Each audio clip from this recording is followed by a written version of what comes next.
Elle ne revenait pas. Delphine Jubilard est introuvable depuis le 16 décembre 2020. La jeune femme a disparu à Cagnac-les-Mines dans le Tarn et n'a donné aucun signe de vie depuis. Les recherches se poursuivent mais aucun indice n'a permis de découvrir ce qui a pu lui arriver. Dans l'émission 7 à 8 ce dimanche 5 décembre, les amis et voisins de l'infirmière de 33 ans ont fait de nombreuses révélations. Est-ce que vous la cachez ? Ont demandé les enquêteurs aux proches amis de Delphine Jubilard.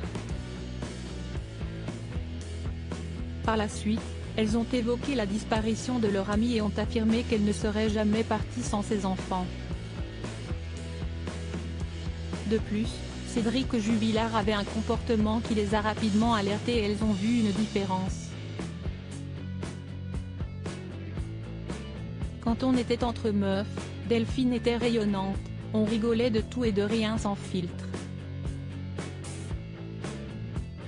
À partir du moment où il était là, ce n'était plus du tout la même personne, ont-elles d'abord affirmé.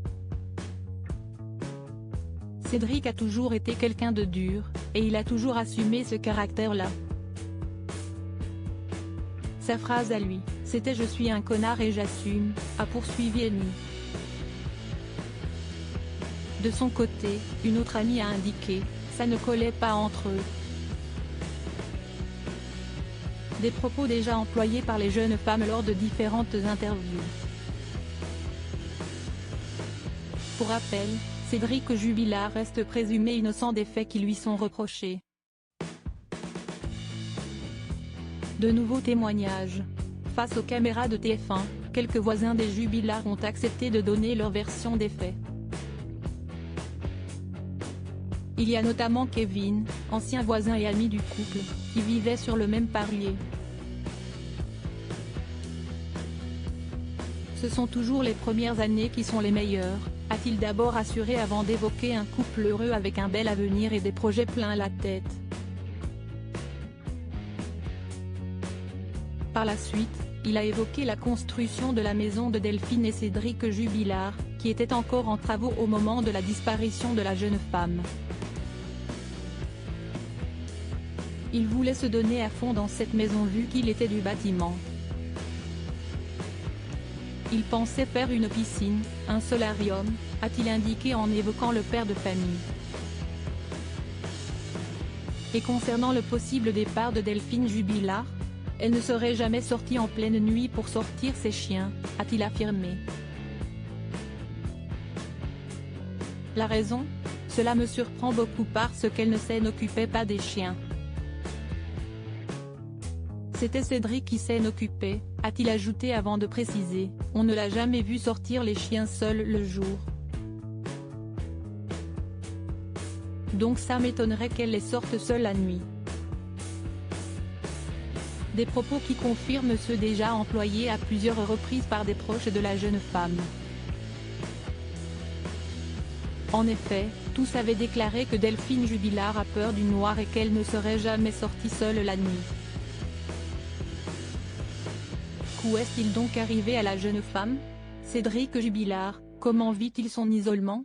Cédric Jubilard a été mis en examen pour homicide volontaire sur conjoint le 18 juin dernier.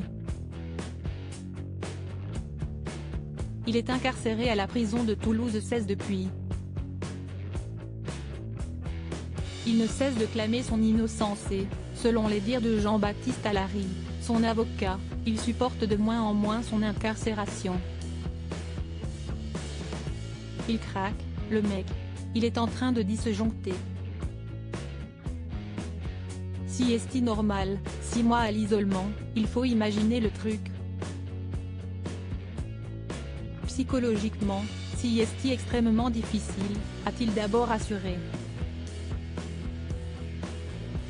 Par la suite, il a précisé que son client ne voit personne. Il ne parle à personne. Il sort de sa cellule, qui mesure précisément 9 mètres carrés, 2 heures par jour. Le reste du temps, il est enfermé. Je vous laisse imaginer si vous l'accepteriez pour votre pire ennemi. Je ne suis pas certain, a-t-il conclu.